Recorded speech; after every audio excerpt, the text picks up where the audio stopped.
Fire safety সম্বন্ধে প্রশান্ত sir তো মোটামুটি সবই আপনাদের বলে দিল।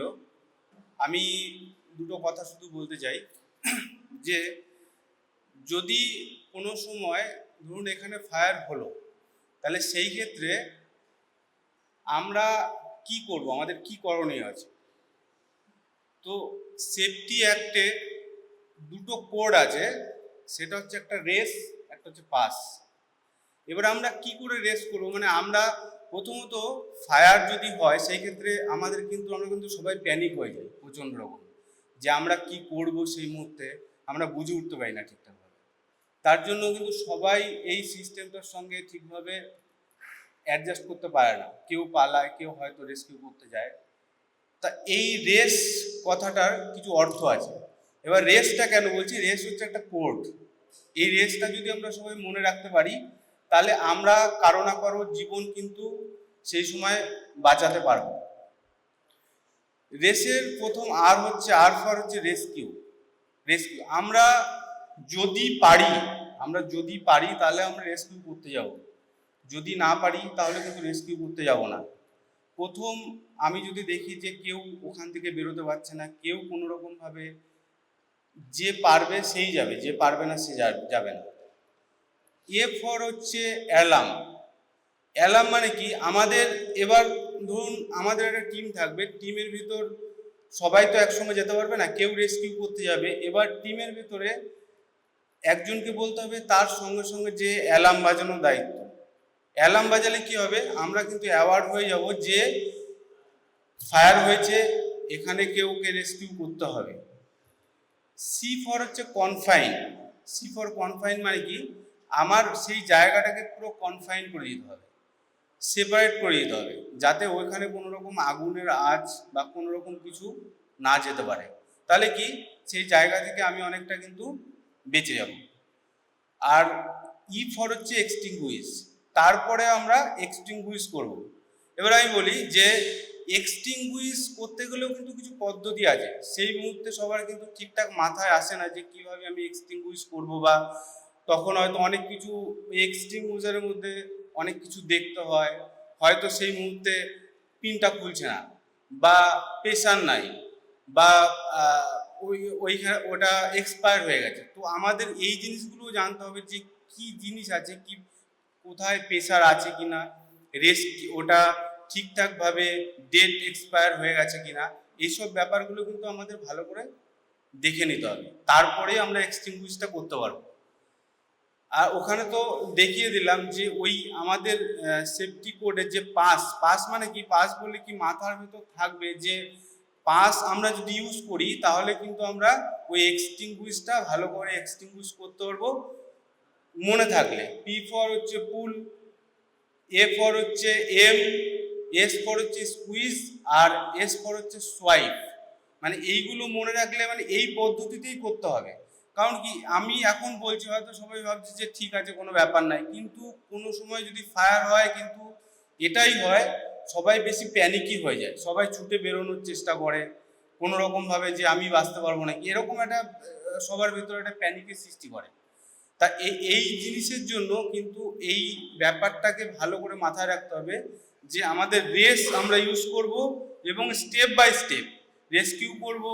রেস্কিউ করার পর অ্যালার্ম বাজাবো, অ্যালার্মটা কোথায় আছে সেটাও জানতে হবে আমাদের প্রথমত। তার জন্য আমাদের পুরো সমস্যার সম্বন্ধে জানতে হবে যে কোথায় অ্যালার্ম আছে আমাদের, কোথায় এমসিপি আছে, কোথায় হুটার আছে, এগুলো সব জানতে হবে। অ্যালার্ম বাজাবো, অ্যালার্ম বাজানোর পর কনফাইন করব। আমি যদি পারি, আমি বারবার বলছি যে সবাই কিন্তু হয়তো অনেকে বিরক্ত দেখাতে গিয়ে না আমি পারবো কোনো রকম, তাহলে তার জীবনটাও সেইখানে চলে যাবে। অর্থাৎ আমি যদি পারি তবেই আমি করতে যাব, নতুবা আমি করতে কোনোদিনই যাব না। এইটা প্রথম ফায়ারের এইটাই বলা হয় ফার্স্ট, যে আমি যদি পারি আমি তবেই করবো, নাহলে করবো না। আর পাস, যেটা পাস বললাম সেটা তো আমি ওখানে দেখিয়ে দিলাম ঠিকভাবে, যে প্রথমে আমার পুল করতে হবে, পুল করার পর এম করতে হবে, স্কুইজ করতে হবে, সোয়াইপ করতে হবে। এটা নেক্সট টাইম যদি আবার কোনো দিন হয় তাহলে সেই ক্ষেত্রে আমি ভালো করে দেখিয়ে দেবো। আর ট্রেনিং করাতে গেলে 1 ঘন্টা টাইম লাগবে, এবং ভালো করে দেখাতে হবে ঠিকভাবে, তাহলেই সবাই বুঝতে পারবে। প্র্যাকটিক্যালি না দেখলে হয়তো মনে হচ্ছে আমাদের প্রথম কর্তব্য হচ্ছে আমাদের কোনো রকমভাবে ফায়ার হলে কোনো জায়গায় আমাদের নেগলিজেন্সি করলে চলবে না। ফার্স্ট আমাকে ইনফর্ম করতে হবে, যে আমি যদি না পারি তাহলে আমার ইনফর্ম করতে হবে। আমি নেগলিজেন্সি করে চলে গেলাম যে এখানে, হ্যাঁ এখানে কোনো রকম। আর ফায়ার হলে কোনো সময় আমরা লিফট ইউজ করব না। ফার্স্ট লিফট আমরা ইউজ করব না। লিফট করলে সাকুবেশনের জন্য আমরা কিন্তু আমাদের দম বন্ধ হয়ে যেতে পারে। আমরা সবসময় স্টেয়ার ইউজ করব। আর স্টেয়ারগুলো আমরা চাইবো যে কোনো রকমভাবে স্টেয়ারে কোনো রকমভাবে কোনো ম্যাটেরিয়াল বা কিছু যেন না থাকে, স্টেয়ার সবসময় ক্লিয়ার থাকে। আমাদের কিন্তু এটা খুব বড় দায়িত্ব, এবং যদি কারোর মানে কেউ রাখে বা কোনো রকমভাবে এগুলো আমাদের সবসময়ের জন্য, আমি তখন বললাম যে হাউসকিপিং আমাদের ফায়ারের সঙ্গে খুব জড়িত একদম। তো হাউসকিপিং যদি ঠিক থাকে আমাদের ফায়ার লাগার প্রবণতা 80% কমে যায়। ইলেকট্রিক শর্ট সার্কিট থেকে মেনলি যে কোনো জায়গায় 80% ফায়ার হয়। মানে এটা রিসার্চে বলা হয়েছে 80% শর্ট সার্কিট বা লাইন থেকেই আমরা কিন্তু ফায়ার হয়। তো সেই ক্ষেত্রে স্যার বলে দিল যে 4 টাইপের এক্সটিংগুইশার হয়। ওয়াটার টাইপটা এখন ইউজ হয় না জেনারেলি, ঠিক আছে, ওয়াটার টাইপটা ইউজ হয় না। ওয়াটার টাইপটা এখন উঠে গেছে। ওয়াটার টাইপের জায়গায় এবিসি এসছে এখন। এবিসিটা সব জায়গায় দেওয়া যায়, আমরা সব জায়গায় ইউজ করা যায়, কিন্তু লাইনের ক্ষেত্রে ইউজ করা যায় না। আমি তখনও বললাম যে লাইনের ক্ষেত্রে কেন ইউজ করব না, লাইনের ক্ষেত্রে এবিসি ইউজ করলে লাইনের জায়গাটা যে প্যানেলে মারি বা এসি যেখানেই মারি, যেখানে ফায়ার হয় সেটা ড্যামেজ হয়ে যায়। ওর জন্য আমরা ইউজ করবো না, আমরা সেখানে CO2 ইউজ করব। CO2 ছাড়া কিছু ইউজ করব না। আর কেমিক্যালের এখানে অনেক রকম ব্যবহার হয়, হসপিটাল পার্টে অনেক রকম আছে। কেমিক্যাল কি করি, কেমিক্যালের উপর কিন্তু আমরা এক্সটিংগুইশ করলে হবে না। কেমিক্যাল কি, কেমিক্যাল যখনই ফ্লোরে পড়ে তখন স্প্রেড করে যায়, ছড়িয়ে যায়। তাহলে সেই ক্ষেত্রে কি হবে, আমাদের বাউন্ডেড করতে হবে, কেমিক্যালটা বাউন্ডেড করতে হবে, পুরো ঘিরে দিতে হবে সেটা ফোম দিয়ে। ফোম এমনই জিনিস যে ঘিরে দিলে সেটা আর স্প্রেড করতে পারে না। এরপর তাহলে কি, আগুনটা আটকে গেল। আর মনে রাখতে হবে এক্সটিংগুইশ হচ্ছে অল্প মানে ছোট ফায়ারের জন্য, বড় ফায়ারের জন্য কিন্তু এক্সটিংগুইশের কোনো কাজ নাই। এক্সটিংগুইশ করতে হবে ছোট ফায়ার, মানে ছোট যদি কোথাও লাগে ইনিশিয়াল স্টেজে আমি বন্ধ করতে পারি, সেই ক্ষেত্রে আমি শুধু একমাত্র এক্সটিংগুইশ করতে পারবো। আদারওয়াইজ আমরা কিন্তু ওটা কোনো রকমভাবে ইউজ করা আমাদের হবেও না। তখন আমাদের হয় স্প্রিংলার সিস্টেমে যেতে হবে, নাহলে হাইড্রেন সিস্টেমে যেতে হবে। অটো হাইড্রেন সিস্টেম থাকলে কোনো অসুবিধা নাই, ম্যানুয়ালি থাকলে সেটা ঠিকঠাক ট্রেনিং, প্রপার ট্রেনিং থাকতে হবে, প্রপার ট্রেনিংয়ের পরই সেটা ভালো করে সে ইউজ করতে হবে।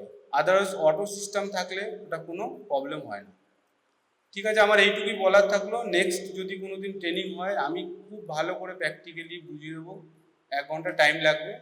আমি একদম মোটামুটি ইনিশিয়ালি বেসিক ব্যাপারটা, যারা যদি কোনো জায়গায় বাড়ি হোক বা যেখানেই হোক কোনো গ্যাদারিং এরিয়ায় যদি কোনো রকম ফায়ার হয়, আমি ফায়ারটা কীভাবে সেই ইনিশিয়ালি স্টেজে মেকআপ করতে হবে আমি সেটা ভালো করে বলে দেবো। এইটুকুই বলার। ধন্যবাদ।